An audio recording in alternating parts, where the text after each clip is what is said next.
Cuba Información.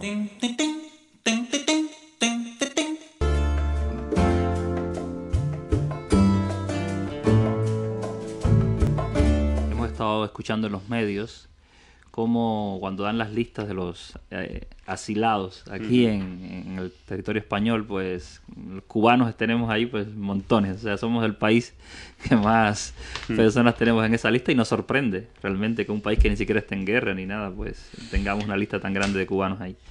Y bueno, pues vamos a hablar precisamente de que el CEAR, que es la Comisión Española de Ayuda al Refugiado, pues bueno, pues ha criticado que en el caso de España esté primando el asilo precisamente a cubanos. Sí, porque nos dice que la mitad de las solicitudes de asilo político y de refugio político aprobadas en el Estado español han sido precisamente dentro de este programa de acogida a los cubanos expresos, según dicen todos los medios, expresos de conciencia. Y resulta que el gobierno español está rechazando de manera sistemática centenares, por no decir miles de solicitudes de personas que son perseguidas en Colombia, que son perseguidas en Marruecos, que son perseguidas en el Sáhara y en diversos lugares del mundo donde realmente se juegan la vida de verdad. Y ninguna de esas personas, o desde luego la mayoría de esas personas, no tienen contacto alguno con una potencia extranjera para desarrollar acciones que puedan desestabilizar a su país, sino que sencillamente se juegan el tipo por la lucha política en sus países, cosa que no se puede decir lo mismo que hagan estos cubanos, que realmente la inmensa mayoría de ellos, por no decir todos, tienen contactos directos con la sección de intereses de Estados Unidos.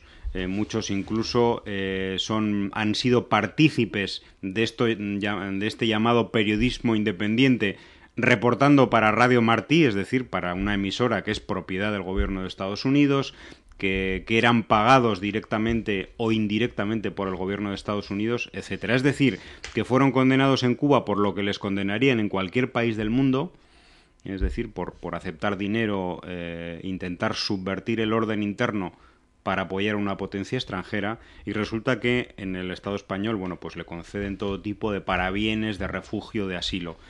Y no es para menos que el CEAR critique esto y se queje, ¿no?, del trato absolutamente privilegiado que han tenido estas personas, y fundamentalmente el trato de menosprecio para tantísima gente perseguida realmente en el mundo, ¿no? Perseguida y en muchos casos torturadas y otros asesinados. O sea, esto es un ejemplo clarísimo de la doble moral y cómo hacia Cuba prevalece una óptica ideológica más que una real preocupación por derechos humanos. Y la nota dice que las peticiones de refugio se redujeron en un 9% el año pasado. Y da la casualidad que, por ejemplo, según CEAR, Colombia y Nigeria eran los dos países cuyos ciudadanos han presentado más peticiones en España en los últimos años. O sea, Colombia y Nigeria. Fíjate que dos países. Hay que tener en cuenta en Colombia que hay más de 3.300.000 personas desplazadas. Muchas de ellas han pedido asilo aquí y se lo han denegado.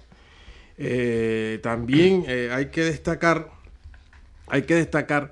que, bueno, dice que el repunte de estas peticiones de asilo, en el caso para los de origen cubano, me gusta decir a mí, a estas personas, se debe a los acuerdos que alcanzaron el año pasado España y Cuba con la mediación de la Iglesia Católica para la admisión de más de 300 presos y familiares en España. Pues bien, a esos 300 presos con sus familiares, a todos se le aceptaron las peticiones presentadas, es decir, a los presos se le consiguieron estatutos de refugiados, o sea, refugiados políticos, y a los segundos, es decir, a sus familiares, protecciones de menor rango. Se aceptaron las 406 peticiones y para el resto de países, 3 de cada 4 fueron rechazadas. O sea, 3 de cada 4 peticiones fueron rechazadas. Fíjate hasta qué punto llega el despropósito y también la actitud cínica de estas autoridades, que como bien tú señalas, personas que de verdad están luchando, se están jugando la vida, incluso sin tener apoyos de una potencia extranjera, porque estas personas que han estado presas en Cuba, hay que decirlo, que no han estado presas por razones de conciencia, ni de opinión, ni de lo que dice la prensa. Han estado presas por servir a los intereses de una potencia extranjera, servir como mercenario a la política intervencionista y de injerencia de una potencia como Estados Unidos en Cuba. Es decir, son asalariados del imperialismo norteamericano, que lo que busca es revertir el orden constitucional que ha apoyado y aprobado el pueblo cubano. Entonces a estas personas se le dan asilo, y a otros que están siendo perseguidos, que están siendo incluso torturados cuando lo cogen, y muchos asesinados. Claro, el asesinado no puede pedir asilo político, pero es el escenario que queremos destacar, como el caso de Nigeria. Sin embargo, se le niega esa posibilidad.